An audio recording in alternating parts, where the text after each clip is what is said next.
আসসালামু আলাইকুম। সবাই কেমন আছেন? আশা করি ভালো আছেন। আলহামদুলিল্লাহ আমিও ভালোই আছি।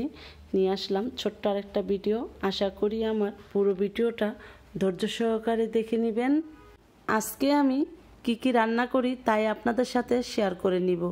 এই তো দেখেন এখানে কাচকি শুটকি মাছ আনিয়েছি। তো আজকে কাচকি শুটকি রান্না করে নিব। আমার কাছে কাচকি মাছের থেকে কাচকি শুটকিটাই ভালো লাগে। তা আপনাদের ভাইয়াকে বাজার থেকে শুটকি মাছ নিয়ে আসতে বলছি, তাই শুটকি নিয়ে আসছে। আর এই কাচকি শুটকিটাকে আমি ভালো করে ধুয়ে পরিষ্কার করে নিয়েছি। আর আমি যে কোনো শুটকি মাছই গরম পানিতে ধুই, না হলে ভালো লাগে না, কারণ কত জায়গার থেকে আসে মাছটা। তা যাই হোক, এখানে দিয়ে দিলাম টমেটো। এই টমেটোগুলো আমি সিদ্ধ করে রেখে দিয়েছিলাম। যারা নিয়মিত আমার ভিডিওগুলো দেখেন তারা তো অনেকেই জানেন যে আমি কিছু টমেটো, তো যখন টমেটোর সিজন ছিল তখন আমি সংগ্রহ করে রেখে দিয়েছিলাম ফ্রিজে সিদ্ধ করে।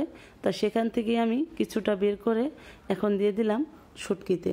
তো টমেটোটা দিলে খুব মজা হয়। এখনও টমেটো পাওয়া যায়, কিন্তু এই টমেটোটা তখনকার মতো খেতে এত মজা হয় না, তাই আমি আগে থাকতে টমেটোটা এখন সিজন থাকে। তা যাই হোক, এই তো আমার শুটকিটা হয়ে গেছে। দেখেন কত সুন্দর লোভনীয় হয়েছে, আর খেতেও মজা হয়েছিল, দারুণ। এভাবে আপনারা কে কে শুটকি মাছ আলু দিয়ে রান্না করে খেয়েছেন, কাচকি শুটকি, অবশ্যই কমেন্টে জানাবেন। আর এই তো দেখেন আপনাদের ভাইয়া বাজার থেকে কলমি শাক নিয়ে আসছে। এত করে বেছে নিয়েছি, তাও একটা খাওয়া পাতা রয়ে গেছে। তা যাই হোক, এই পাতাটাকে ফেলে দিলাম। তাই কলমি শাকটাকে আমি আগেই ভালো করে ধুয়ে বেছে নিলাম।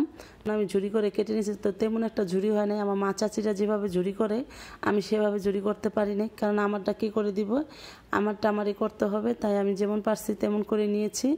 তাই তো শাকটাকে সিদ্ধ বসাই দিচ্ছি। শাকটা দেখেন কত সুন্দর কালার, সবুজ। আর এই শাকটা সবুজই থাকবে।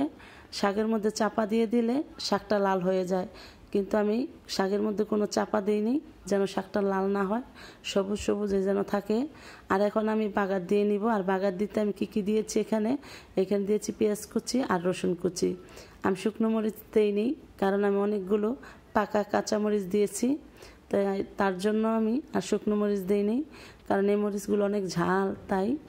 তাই তো বাগার দেওয়া হয়ে গেল। তা শাকটাও খেতে খুব মজা হয়েছিল। আমার কাছে কলমি শাক অনেক ভালো লাগে খেতে, আপনাদের ভাইয়ের কাছেও ভালো লাগে, তাই নিয়ে আসছে। তাই তো দেখেন কতগুলো শাক হয়ে গেছে। আপনাদের ভাইয়া বাজার থেকে 2 আটি শাক আনছিল, 1 আটি পরিমাণ আমি ফেলে দিয়েছি, কারণ নষ্ট শাক ছিল তাই। আর এই শাকের থেকে কিছু শাক এই তো রেখে দিয়েছিলাম আমি বড়া ভাজবো বলে।